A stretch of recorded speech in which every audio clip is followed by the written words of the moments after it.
Naranasan mo na bang ma-burnout sa isang trabaho o proyektong akala mo ay passion mo? Yung tipong, ginagawa mo naman ang lahat ng tama, sumusunod ka sa mga best practices, pero sa pagtatapos ng araw, pakiramdam mo ay ubus na ubus ka? Oo, yung akala natin minsan kulang lang tayo sa tulog o kailangan lang magpahinga, di ba? Tumpak. Pero paano kung ang tunay na problema ay hindi sa dami ng ginagawa natin, kundi nakalimutan na natin, kung sino talaga tayo? Malugod kitang binabati at isinasama sa ating malalimang talakayan para sa araw na ito. Isang magandang araw din sa iyo. At para sa talakayang ito, ang ating susuriin ay isang napakagandang epilogo mula sa isang dokumentong na pinamagatang When Success is Rewritten and the Mission Becomes Ours. O kapag ang tagumpay ay muling isinulat at ang misyon ay naging atin. Ang misyon natin sa pagsusuring ito ay tuklasin kung paano natin muling mabibigyang kahulugan ang salitang tagumpay. At hindi lang ito limitado sa isang aspeto ng buhay. Saklaw nito ang tagumpay sa ating mga propesyon, sa napakabilis at maingay na digital na mundo, at syempre, sa iyong personal na pananampalataya. Aalamin natin kung bakit ang ating pagkakaidentidad o yung ating identity ay dapat palaging nauuna bago ang ating gawain o activity. Okay, himayin natin ito. Dahil pakiramdam ko, lalo na sa panahon ngayon na uso ang hustle culture, balikta lang ginagawa nating lahat nang hindi natin namamalayan. Napapanahon talaga ang paksang ito dahil kung titingnan natin ang pangkalahatang mensahe ng material na ating pinag-aaralan, mayroong isang napakalinaw na babala. Ipinaliwanag ng may akda na ang tinatawag na Great Commission o ang dakilang tagubilin sa aklat ng Mateo, Kabanata 28, ay madalas na nagiging isang mabigat na pasanin. Imbes na maging likas at malaya, nagiging pabigat siya. Eksakto. Sa halip na maging natural na paraan ng pamumuhay, nagiging pabigat ito. Bakit nangyayari iyon? Dahil mismong ang mga tao nakalimutan na kung sino sila. Kapag ang ating pagkakakilanlan ay malabo o nakalimutan na, ang anumang misyon ay nagiging isang obligasyon na nakakapagod. Nagiging isa na lamang itong item sa ating to-do list na kailangan tapusin. Totoo yan. Ngulit kapag ang pagkakakilanlan ay malinaw at nakaugat ng tama, ang misyon ay hindi napilit. Nagiging natural na pag-apaw o overflow lamang ito ng kung sino kakalaga. Yan ang isang napakalaking sampal sa katotohanan. Madalas kasi, ang unang tanong natin sa umaga ay, ano ba ang mga kailangan kong gawin ngayon? O ano ang kailangan kong wa-achieve? Halos hindi na natin tinatanong ang sino ba ako habang ginagawa ko ang mga ito. At yan ang perpektong paglipat natin sa ating unang pangunahing tema mula sa ating mga sanggunian, ang pagkakakilanlan bago ang layunin. Kapag sinuri natin ang kasaysayan at ang Biblia, napakalinaw na baligtad ito sa itinuturo ng modernong lipunan, di ba? Ang lipunan ay nagsasabing patunayan mo ang sarili mo sa pamamagitan ng iyong mga nagawa. Pero iba ang sinasabi ng teksto. Totoong-totoo yan. Kung babasahin natin ang kabuuan ng Biblia, makikita natin ang isang pareho-parehong huwaran. Hinuhubog muna ng Diyos ang kanyang mga tao bago niya sila bigyan ng misyon o ipadala sa isang gawain. Laging nauuna ang identity bago ang activity. Oo, tingnan natin ang malinaw na halimbawa sa aklat ng Exodo.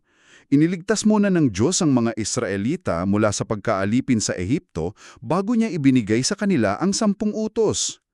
Kung iisipin mo, ang kaligtasan ay ibinigay ng walang kondisyon at ang mga batas o ang gawain ay dumating na lamang bilang tugon sa relasyong iyon. Kumbaga, ang pagpapalaya ay nauuna bago ang paniningil ng responsibilidad. Deliverance precedes demand. Tumpak. Makikita rin natin ang konseptong ito sa Bagong Tipan, partikular sa unang Pedro, Kabanata 2, Talata 9. Bago inutusan ang mga mananampalataya na magpahayag ng mga kadakilaan ng Diyos, tinawag muna silang isang piling lahi. Isang maharlikang pagkasasardote, isang banal na bansa. Tama. Pinapangalanan muna ng Diyos kung sino sila. Pinapatibay ang halaga nila. Saka lamang sila inuutusang humayo. Kapag binaligtad natin ang prosesong ito, kapag puro tayo paggawa ng walang malalim na paghubog sa kung sino tayo, ang nagiging resulta ay isang matinding pagkapagod. Napapaisip talaga ako riyan, no? Isipin mo yung huling beses na pilit mong ginagawa ang isang bagay dahil gusto mong may patunayan. Minsan pakiramdam natin kapag huminto tayo, mawawalan tayo ng halaga. At iyon ang tinatawag sa teksto na isang burnout na nagbabalat kayong debosyon. Akala natin nagiging tapat tayo, pero ang totoo, ubos na tayo dahil ginagawa nating basehan ng ating halaga ang ating output. May binanggit na isang napakalakas na konsepto mula sa Juan Kabanata 15 sa ating material. Sinasabi ron na unti-unti nating pinalitan ang salitang pananatili o abiding ng salitang pagkamit o achievement. Sinusukat na natin ang ating tagumpay based sa dami ng ating nagagawa. Oo, mga attendance sa pulong, dami ng natapos na proyekto. O kung sa digital naman yung bilang ng mga likes at reach ng ating mga posts, pinalitan natin ang lalim ng relasyon ng dami ng produksyon. Pero ang original na utos doon ay ang manatili. Ang nakamamangha rito ay kung paano ito inilapat ng may akda sa pagkakaiba ng modern branding at ng tunay na pagiging isang witness o saksi. Ngayon, sanay na sanay tayo sa image management. Kapag medyo nawawala na tayo sa landas, ang unang solusyon na naiisip ng marami ay ayusin ang branding. Pagandahin ang PR o gumawa ng bagong marketing strategy. Eksakto. Ang alit, kung titingnan natin ang sinaunang simbahan sa aklat ng mga gawa, Kabanata 2, wala silang kahit anong formal na estratehiya sa marketing. Wala silang mga inuupahang eksperto para paggandahin ang imahe nila sa publiko. Ngulit, paano sila lumago ng napakabilis at organiko? Dahil sa kanilang wagas sa totoong pamumuhay, ang kanilang pagkakakilanlan bilang isang komunidad na nagtutulungan, nagbibigayan at nagmamahalan ay napakalakas kaya natural na naakit ang mga tao sa kanila. Ipinapahiwatig ng ating sinusuri na kapag nagsisimulang maglaho ang tunay na diwa at pagkatao, doon tayo nagsisimulang magtago sa likod ng magandang branding. Ngunit hindi kailangan ng mundo ng isa pang perpektong inayos o polished na institusyon. Ang talagang hinahanap ng tao ay ang pagiging totoo at banal. Dito, nagiging sobrang interesante ang lahat. Oo, dahil ang tanong ngayon ay paano natin maibabalik ang tamang pagkakakilanlang iyon, lalo na sa panahon na laging humihingi ng patunay ang mundo. Upang ipaliwanag ito, inilatag sa dokumento ang 3 malalalim na metapora ng ginamit ni Apostol Pablo. Hindi lang ito mga simpleng talinghaga, binabago nito ang mismong pundasyon kung paano natin tinitingnan ang ating mga sarili. Unang-una ay ang metapora ng nobya o bride, mula sa Epeso, Kabanata 5. Ang ganda ng tananaw na iyan. Ang isang nobya ay pinipili at minamahal bago pa man siya makagawa ng anumang kapaki-pakinabang sa kanyang asawa. Hindi niya kailangang mag-submit ng resume o patunayan ang kanyang halaga sa pamamagitan ng trabaho para lang mahalin. Kung isasabuhay natin ito, nangangahulugan ito na ang halaga mo ay hindi nakadepende sa huling proyektong natapos mo. Totoo yan. At ikalawa, nariyan ang metapora ng katawan o body mula sa unang Korinto Kabanata 12. Sinasabi rito na tayo ay magkakaugnay at bahagi ng iisang buhay na organismo. Napakagandang panlaban ito sa nakakalasong kompetisyon na nakikita natin sa mga opisina o kahit sa social media. Sa isang malusog na katawan, ang kamay ay hindi naiinggit sa mata dahil pareho silang mahalaga sa paggana ng buong sistema. Walang sapawan, kundi pagtutulungan. At ang ikatlo ay ang metapora ng templo mula sa unang Korinto Kabanata 3. Kadalasan, iniisip natin na ang templo ay isang gusali na pinupuntahan lamang natin tuwing linggo. Ngunit sinasabi rito na tayo mismo ang tahanan ng Espiritu. Ibig sabihin, kapag nag-login ka sa iyong computer para magtrabaho o kapag nakikipag-usap ka sa isang kliyente, dinadala mo ang presensyang yun. Hindi nakakulong ang kabanalan sa isang araw ng linggo. At upang patunayan na ang mga metaforang ito ay hindi lamang theoretical, nagbigay ang material ng mga konkretong halimbawa mula sa kasaysayan. Halimbawa kung saan ang ganitong malalim na pag-unawa sa pagkakakilanlan ay nagbunsod ng totoong pagbabago sa mundo. Gaya ng alingkilusan. Isang napakagandang halimbawa na itinampok ay ang kilusang Moravian na pinamunuan ni Nikolaus Ludwig von Zinzendorf noong ika-18 siglo. Sila ay isang maliit at noong una ay magkakahiwalay-hiwalay na komunidad ng mga tumakas dahil sa reliyon. Ngunit, nang maranasan nila ang isang matinding pag-unawa sa kanilang pagkakakilanlan kay Kristo, nagsimula sila ng isang pananalangin na magkakasama na walang patid. Grabe, walang patid na pananalangin. Oo, at ang bunga na malalim na ugnayang ito ay isang alon ng misyon kung saan nagpadala sila ng mga tao sa Caribbean, sa Africa at sa mga bahagi ng Amerika na hindi pa nararating ng iba. Hindi sila gumalaw dahil sa isang corporate mandate o dahil natatakot silang mapag-iwanan. Gumalaw sila dahil umaapaw ang kanilang karanasan sa Diyos. Eksakto. Ganito rin ang makikita sa kasaysayan ni John Wesley at ng mga malalaking paggising espiritual o spiritual awakenings. Ang palaging nauuna ay ang paggising sa pagkatao at pagkakakilanlan. Pagkatapos lamang nito sumusunod ang malawakang reforma sa lipunan. Ipinapakita nito na ang tunay na misyon ay nagmumula sa lalim ng pananalangin, hindi sa pagpapanik o sa pagmamadali na makamit ang mga nakatakdang layunin. Napakagandang pakinggan ang mga kwentong iyan mula sa kasaysayan. Kaya ano ba talaga ang ibig sabihin nito para sa atin na nabubuhay sa kasalukuyan? Baka iniisip mo habang nakikinig, nakaka-inspire ang mga Moravian, pero kailangan kong mag-report sa bus ko bukas at kailangan kong mahit ang quota ko. O kaya naman, kailangan kong mapanatili ang engagement ng mga followers ko online, kung hindi, mawawalan ako ng pagkakakitaan. Paano natin isasabuhay ang ganitong kalalim na pananaw sa isang mundong digital na masyadong nakatutok sa mga numero? Doon tayo papasok sa isang napakahalagang tema ng ating sanggunian, ang pagsukat ng tagumpay sa digital na panahon. Sa totoo lang, madaling mahulog sa patibong ng mga metrics. Nakikita natin ang halaga natin sa pamamagitan ng mga click-through rates, subscriber growth, at kung gaano kabilis mag-viral ang ginagawa natin. Para bang naging pangkalahatang scoreboard na ng pagkatao natin ng mga analytics dashboards? Pero teka, hindi ba bahagi na talagang ng buhay ngayon ang magsukat ng progreso sa pamamagitan ng mga numerong ito? Kung iuugnay natin ito sa mas malaking larawan, binibigyan din ng ating sinusuring teksto ang isang seryosong babala mula sa aklat ni Marcos, Kabanata 8, Talata 36. Sinasabi roon, ano nga ba ang mapapala ng tao kung makamtan niya ang buong mundo, ngunit mapahamak naman ang kanyang kaluluwa? Isang napakabigat na katanungan. Hindi naman sinasabing masama ang mga numero o ang teknolohiya, di ba? Hindi naman. Ang problema ay kapag ang tagumpay ay nakabatay na lamang eksklusibo sa bilis at dami, sa scale at speed. Kapag ang tanging layunin ay ang mapabilis ang paglaki at maparami ang naabot, ang pinakaunang nagiging biktima ay ang lalim. Isinasantabi natin ang mabagal at tahimik na paghubog sa ating pagkatao dahil masyado tayong abala sa paggawa ng susunod na content na magte-thread. Ito ang dahilan kung bakit napakaraming mga nilikha, mga negosyante o kahit mga leader ang bumababagsak sa bandong huli. Inilalagay nila ang kanilang pagkakapanig sa mga analytics. Kapag mataas ang engagement, pakiramdam nila ay mataas din ang halaga nila. Ngunit sa oras na magbago ang algorithm at bumagsak ang mga numero, guguhurin ang kanilang pagkatao. Tumpak.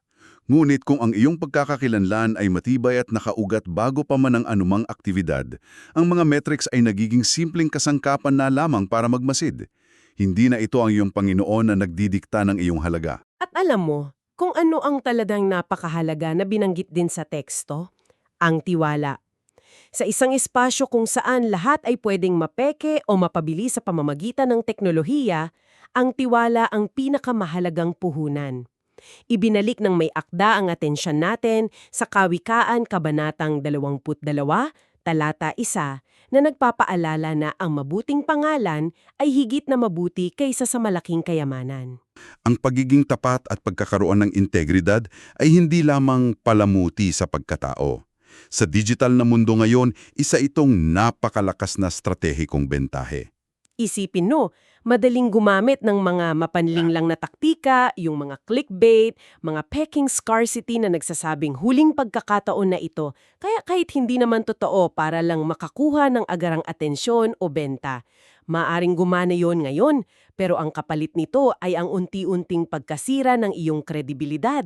At kapag nawala ang tiwala ng mga taong pinaglilingkuran mo, anumang mabilis na paglawak o scale na naabot mo ay guguhurin agad dahil wala itong matibay na pundasyon na kinatatayuan. Kaya ang panawagan talaga ng teksto ay ang bumalik sa pagiging totoo at mapagkakatiwalaan. Na nagdadala sa atin sa susunod na punto. Nagdadala ito sa isang mahalagang tanong. Ano ba talaga ang tinatawag na misyon o vocation? Sa tradisyonal na pananaw, madalas nating iniisip na ang misyon ay trabaho lamang ng mga pari, ng mga pastor o ng mga full-time na naglilingkod sa kawanggawa. Ngunit, iginigiit ng material na ang bawat isa ay may bahagi sa misyong ito. Oo, batay sa konseptong tinalakay natin mula sa unang Pedro Kabanata 2 tungkol sa pagkasaserdote ng lahat ng mananampalataya. Hindi ito nakukulong sa apat na sulok ng isang institusyon. Ang isang software coder na maingat na bumuo ng isang ethical na programa upang protektahan ang pribadong impormasyon ng mga gumagamit nito ay gumagawa ng misyon. Pati rin ng isang marketer o advertiser na matapang na tumatanggi sa paggamit ng mga manipulatibo at mapanlinlang na taktika upang makabenta. Tama, sila ay aktibong nakikibahagi sa pagdadala ng katotohanan sa kani-kanilang mga larangan.